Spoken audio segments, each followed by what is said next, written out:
พี่น้อยตอนนี้ก็ถือว่าหอเถื่อนไปที่เรียบร้อยพี่น้อยพี่น้อยเมื่อนี้ก็สิได้มามุ่งพี่น้อยหลังจากที่พวกเฮาได้ซื้อสังกะสีมาพี่น้อยตัดหลังคาแล้วเรียบร้อยพี่น้อยก็สิได้มามุ่งพี่น้อยตอนนี้นี่แหละเอาสังกะสีตัวใหญ่พี่น้อยหนาแมตพี่น้อยพี่น้อยนี่ก็ได้มุ่งได้มาประมาณนี้พี่น้อยเบื้องหนึ่งแล้วแหละพี่น้อยมองแล้วเบื้องหนึ่งยังอีกเบื้องหนึ่งทำซ้ำไหมพี่น้อยถือว่าตอนนี้ก็ได้มุ่งสังกะสีแล้วเป็นที่เรียบร้อยแล้วเด้อพี่น้อยพี่อุปหางกับประมาณนี้พี่น้อยกะปีนี้ก็สิได้มาสร้างมาได้เพียงเท่านี้แหละพี่น้อยเพราะว่าเนื่องจากว่างบประมาณของเฮาบ่เพียงพอพี่น้อยที่จะสืบต่อสร้างต่อไปพี่น้อยก็ได้แต่หลังคาพี่น้อยก็ส่วนทั้งพื้นนี่แม่นพวกเฮาบ่ได้เฮ็ดต่อพี่น้อยก็สิได้โจ๊ะไว้ก่อนพี่น้อยเนื่องจากว่างบประมาณที่พวกเฮาในการจะซื้ออุปกรณ์เครื่องมือเครื่องเสริมต่างๆต่อไปพี่น้อยก็บ่มีแหละพี่น้อยก็ถือว่าตอนนี้ก็กรอบแห้งเลยที่พี่น้อยซ้ำได้หลังคาสำเร็จทำสมัยก็ถือว่าหลังคาสำเร็จเสร็จสิ้นที่เรียบร้อยพี่น้อยย่างเลยทั้งพื้นบัดนี้พี่น้อยทั้งพื้นนี่ก็ได้เท่พี่น้อยแต่ว่าทั้งคางบัดนี้ย่างพี่น้อยทั้งคางก็มาเบิ่งทั้งในพี่น้อยพี่แหละทั้งเทิงหลังคาพี่น้อยก็ส่วนลายก็ได้ใส่ใหม่พี่น้อยพี่แหละ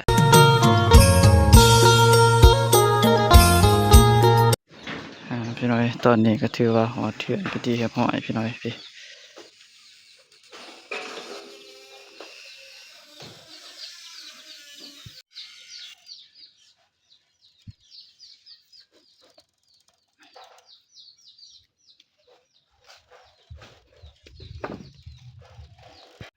พี่น้อยเมื่อนี้ก็สิได้มามุ่งพี่น้อยหลังจากที่พวกเฮาได้ซื้อสังกะสีมาพี่น้อยตัดหลังคาแล้วเรียบร้อยพี่น้อยก็สิได้มามุ่งพี่น้อยตอนนี้นี่แหละเอาสังกะสีตัวใหญ่พี่น้อยหนาแมตพี่น้อยก็สิได้มามุ่งหลังคาเรือนพี่น้อยตั้งนี้ก็6 เมตรปลายพี่น้อย6 เมตร 74พี่น้อยความยาวมาแต่พี่แหละพี่น้อยฮอดพี่น้อยพี่ทางนี้ก็4 เมตรปลายตามศพไหมพี่น้อยนี่ก็ได้มุ่งได้มาประมาณนี้พี่น้อยเบื้องหนึ่งแล้วแหละพี่น้อยมองแล้วเบื้องหนึ่งยังอีกเบื้องหนึ่งทำซ้ำไหมวันนี้ก็สิได้สืบต่อเอามุ่งต่อทำซ้ำไหมพี่แหละเบื้องนั้นก็ยังน้อยนึงพี่น้อยพี่น้อยก็ถือว่าเมื่อยพี่น้อย3-4แล้วเฮือนหลังหนึ่งโมเมนต์ของง่ายเด้อพี่น้อยอันนี้ก็ถือว่าเฮ็ดแต่หลังคาก็ยังบ่แล้วพี่น้อยจนเมื่อยอีหลากอีเลือทับซ่อมไว้ในการใส่งบใส่เงินซื้อเครื่องต่างๆพี่น้อยมาประกอบเข้าในเฮือนทับซ่อมไว้ถือว่าเมื่อยพี่น้อยพี่แหละวันนี้ก็สิได้สืบต่อทานผู้ชมไหมพี่น้อยถือว่าตอนนี้ก็ได้มุ่งสังกะสีแล้วเป็นที่เรียบร้อยแล้วเด้อพี่น้อยพี่อุปหางกับประมาณนี้พี่น้อยกะปีนี้ก็สิได้มาสร้างมาได้เพียงเท่านี้แหละพี่น้อยเพราะว่าเนื่องจากว่างบประมาณของเฮาบ่เพียงพอพี่น้อยที่จะสืบต่อสร้างต่อไปพี่น้อยก็ได้แต่หลังคาพี่น้อยก็ส่วนทั้งพื้นนี่แม่นพวกเฮาบ่ได้เฮ็ดต่อพี่น้อยก็สิได้โจ๊ะไว้ก่อนพี่น้อยเนื่องจากว่างบประมาณที่พวกเฮาในการจะซื้ออุปกรณ์เครื่องมือเครื่องเสริมต่างๆต่อไปพี่น้อยก็บ่มีแหละพี่น้อยก็ถือว่าตอนนี้ก็กรอบแห้งเลยที่พี่น้อยซ้ำได้หลังคาสำเร็จทำสมัยก็ถือว่าหลังคาสำเร็จเสร็จสิ้นที่เรียบร้อยพี่น้อยย่างเลยทั้งพื้นบัดนี้พี่น้อยทั้งพื้นนี่ก็ได้เท่พี่น้อยแต่ว่าทั้งคางบัดนี้ย่างพี่น้อยทั้งคางก็มาเบิ่งทั้งในพี่น้อยพี่แหละทั้งเทิงหลังคาพี่น้อยก็ส่วนลายก็ได้ใส่ใหม่พี่น้อยพี่แหละ ไม่ใส่เบิดพี่น้อยพี่ก็เสริมหลายอย่างก็หลายเติบพี่น้อยพี่ประมาณนี้ทำส้มไอ้ทางในพี่น้อยก็ทั้งนี่ทั้งออมหอบทั้งคางนี่ก็ยังพี่น้อยยังบ่ทันได้อันนั้นพี่น้อยบ่ทันได้สร้างอะไรพี่น้อยบ่ทันได้ก่อบ่ทันได้สร้างพี่น้อยเพราะว่าบ่มีงบที่จะเฮ็ดต่อไปอะไรพี่น้อยหมดแฮงพี่น้อยเมื่อยแล้วทานผู้ชมไอ้ซ้ำใดซ้ำนี้ถามส้มไอ้ก็ถือว่าอีหลากอีเรือถามส้มไอ้หมดต้นหมดโตพี่น้อยยังบ่เหลือได้ซ้ำนี้อะไรถามส้มไอ้อันนี้จะเป็นถึงหลังคาพี่น้อยพี่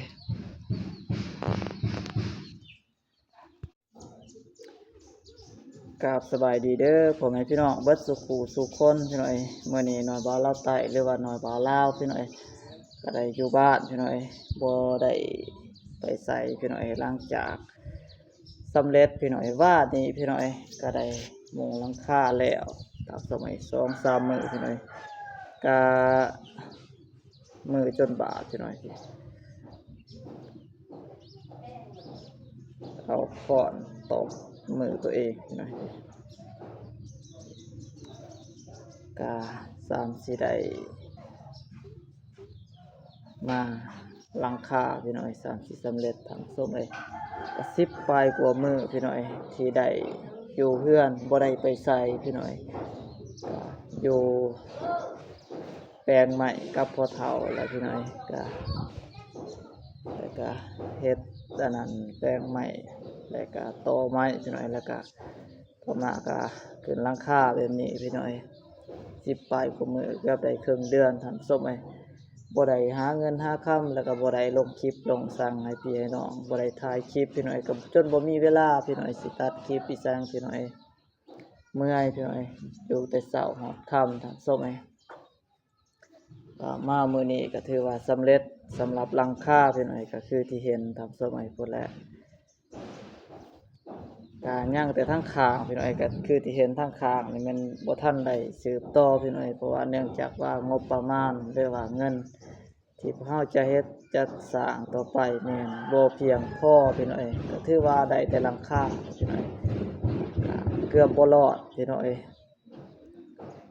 มันเป็นหลายเติบพี่น้อยก็ถือว่าตอนนี้อยู่เหนืออยู่คิงก็จนบ่สิบ่ยังพี่น้อยหมดพี่น้อยก็ฝาก FC เข้ามาติดตามหน่อยเด้อพี่น้อยฝากเข้ามาเป็นกำลังใจให้หน่อยบ่าวลาวพี่น้อยได้มาสืบสร้างต่อพี่น้อยฝากเข้ามาติดตามรับชมฝากเข้ามาเป็นกำลังใจให้เนี่ยเด้อพี่น้อยฝากเข้ามาเบิ่งมาชมคลิปให้แน่พี่น้อยเพื่อหน่อยบ่าวลาวใต้จะได้มีรายได้ที่จะสร้างบ้านให้สำเร็จพี่น้อยแต่ว่าบ่ฮู้ว่าปีใดพี่น้อยสิได้สำเร็จเสร็จสิ้นคือนี่พี่น้อยก็ทางพื้นนี่ก็ความต้องการก็อยากปลูกกะโหลแต่ว่าก็คือสิบ่มีปัญญาแหละพี่น้อยทางข้างนี่ก็อยากแอบหรือว่าก่อพี่น้อยแต่ยังบ่ทันมีปัญญาคือเก่าพี่น้อยก็ปีนี้ก็หมดปีพี่น้อยสิได้หลังคาพี่น้อยก็หลังคาก็ซื้อสังกะสีพี่น้อยแล้วก็ไม้พี่น้อยตะปูเหล็กตะปูพี่น้อย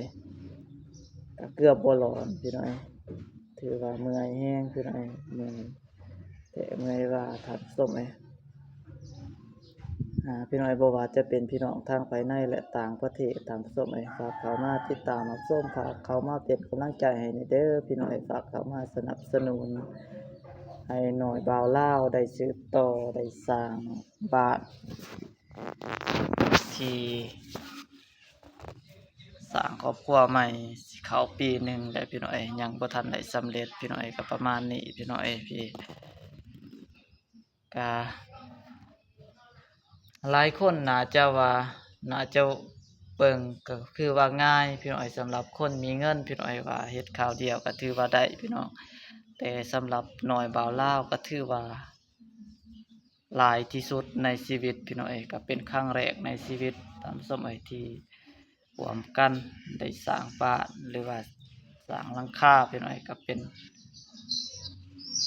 บาทก้าวแรกพี่น้องบาทก้าวแรกของชีวิตพี่น้องที่ได้สร้างมาก็บ่แม่นว่างูแต่งบหน่อยบ่าวลาวผู้เดียวพี่น้องก็สวยกันครับพ่อเฒ่าแม่เฒ่าแล้วก็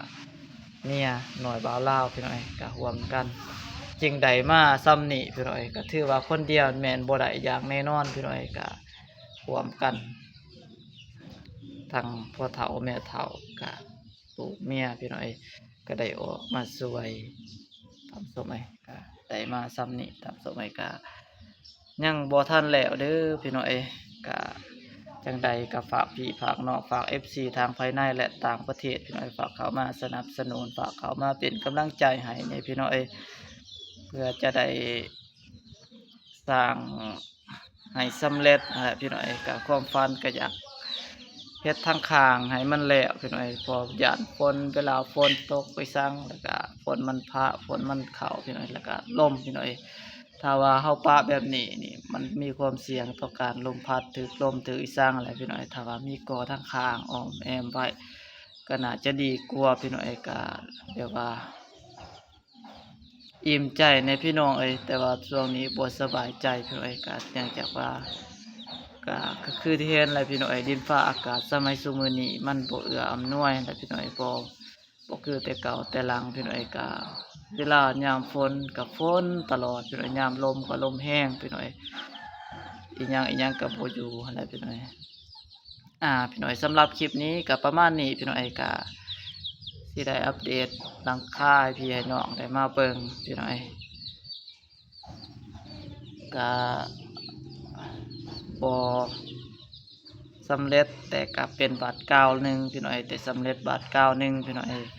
ก็ได้มาซ้ำนี้ก็ถือว่าบุญพี่น้องพี่แหละก็พอได้อยู่ห่มบนเวลาฝนตกมันก็บ่หัวมันก็บ่มื่นนั่นแหละพี่น้องก็คือที่ผ่านมาก็เวลาฝนตกมันก็ลื่นมันก็ไหลพี่น้องเวลาถึงน้ำฝนมันก็มีอันนั้นขี้ดินขี้ดอนแบบฝนตกแล้วก็มี